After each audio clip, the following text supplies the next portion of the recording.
저는 335 제자훈련 4반 홍은영 제자입니다. 많이 떨립니다.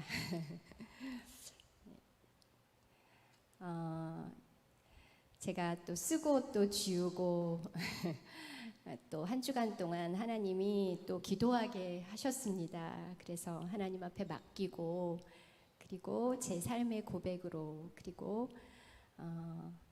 하나님을 사랑하는 마음으로 간증을 시작하도록 하겠습니다.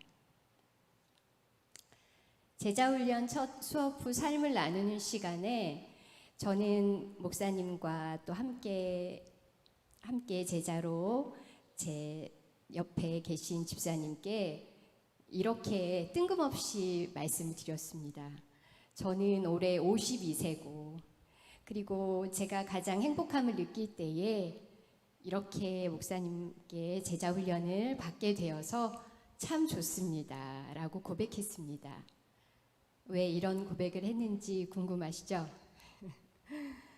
저는 집안의 발랄한 막내로 어릴 때부터 사람들 앞에서 노래하는 걸 좋아하고 감사하게도 집안이 부유한 환경은 아니었지만 딸만 둘을 둔 저희 어머님은 제가 7살 때부터 피아노 레슨을 받게 해주셨습니다. 그리고 90년대에 제가 20살이었을 때 청년의 때에는 그 당시 온누리교회를 시작으로 뜨거운 찬양 예배 시작에 대열해서 함께 청년들과 목요 찬양 예배를 드리며 또 그 교회에 가서 배우며 그리고 제가 섬기는 본 교회에서도 청년회 때 찬양의 기쁨을 마음껏 누리며 그리고 반주자와 교사로 즐겁게 섬겼습니다.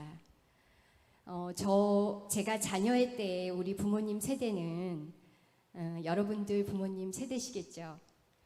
6.25를 겪으셨고 그리고 가난한 때에 몸으로 부딪혀 일하시고 그렇지만 우리에게는 풍족히 먹여주시고 그 고생을 그 고생을 우리가 하기를 원치 않으시면서 최선을 다하셨습니다.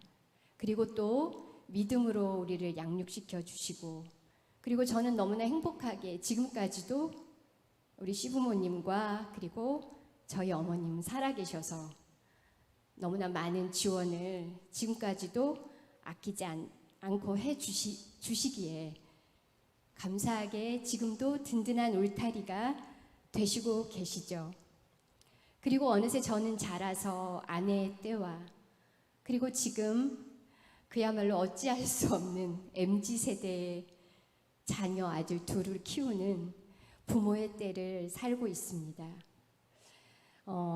나라와 가정 그리고 교회에서 내가 선택하지 않은 그렇지만 내게 주신 부모님과 나의 가정 환경과 그리고 지금의 주어진 삶과 사명을 감당하려 때로는 포기하고 싶을 때도 많이 있었고 그래서 올기도 많이 했었지만 그래도 지금까지 애쓰고 인내하고 때로는 비천한 자의 모습에 나를 하나님 앞에 보이며 인내하는 어른이 되었습니다. 그러나 저는 저의 지난 날과 그리고 지금의 삶에 감사보다 불평과 원망이 많았었습니다.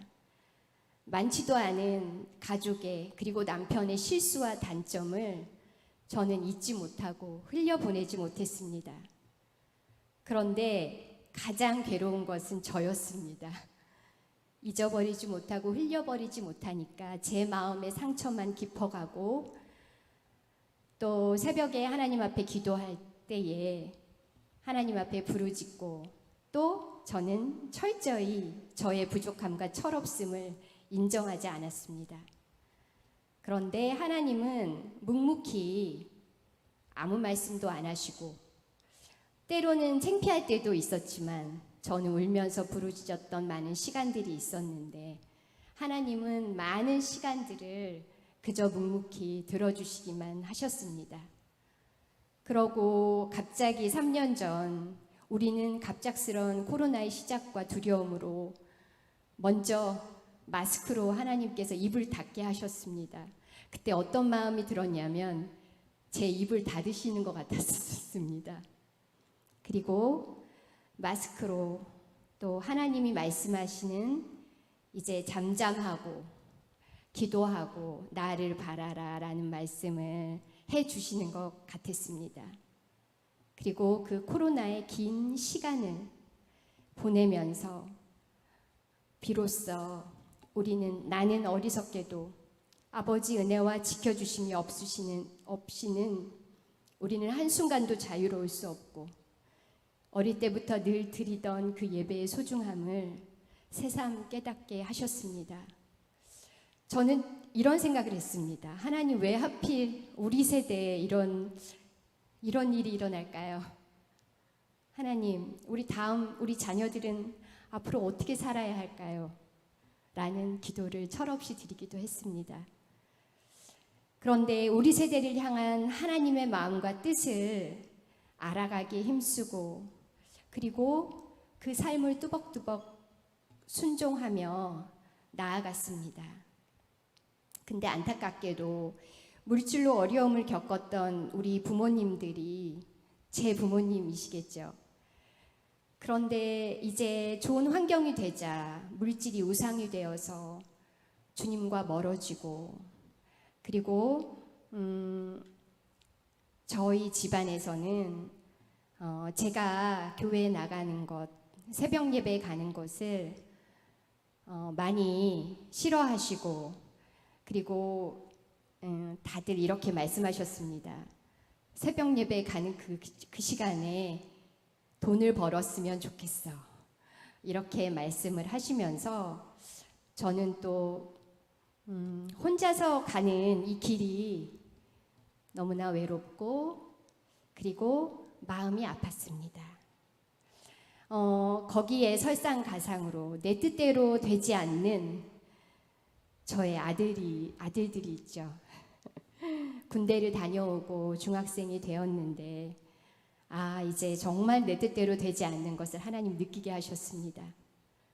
그리고 뉴스에서 30대, 20대 나의 자녀의 그 다음 세대가 생명 같은 자식을 죽이고 부모를 죽이고 너무나 안타까운 상황을 바라볼 때에 그들이 미워지는 것이 아니라 그들이 내 자녀같이 그리고 그 책임은 바로 우리 세대 부모인 내가 있구나 라는 생각을 하게 되었습니다.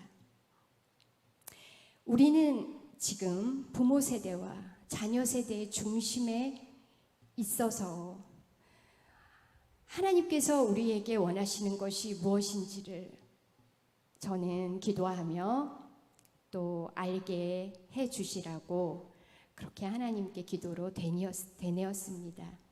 그런데 하나님은 우리 세대가 무엇보다 감사를 회복하고 하나의 미달이 되는 축복의 통로가 되길 원하시는 주님이심을 어느 순간 알게 되었습니다.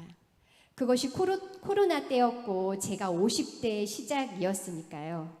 하나님께서 제게 너무나 큰 선물을 주시는 것 같았습니다.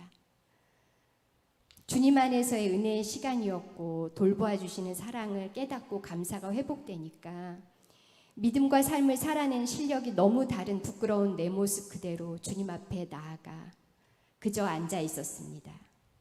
너무나 부족하고 연약한 저이지만 그래도 하나님은 여전히 나의 손을 놓지 않으시고 그리고 제 주위에는 소망이 없는 것 같았지만 오직 주님 안에 소망이 있음을 알게 하시고 선포하며 찬양하게 되었습니다. 제자훈련의 시간마다 말씀과 내 믿음이 비로소 결부가 되면서 내 삶의 해석이 되었습니다. 바로 슬기로운 하나님의 제자의 삶의 찐 포인트를 알게 되는 그야말로 제2의 인생을 어떻게 시작해야 하는지 목사님께서 시간 말씀해 주시는 것 같았습니다. 그런데 수료하는 날까지 주님은 제게 계속 말씀하셨습니다. 아직 너는 나와 함께 십자가에 못 박혀 죽지 않았어. 너는 아직 죽지 않아서 너의 자존심과 너의 특권, 그리고 너가 가지는 편견, 야망, 그리고 게으름, 안락이 죽지 않았어. 즉 너는 순종의 죽음이 되지 않았던 거야. 그리고 제 삶의 지금과 결과, 열매 없음과 사랑하지 못하는 나의 부끄러운 모습, 그것이 바로 저였음을 하나님께서 비로소 시간마다 깨닫게 하셨습니다.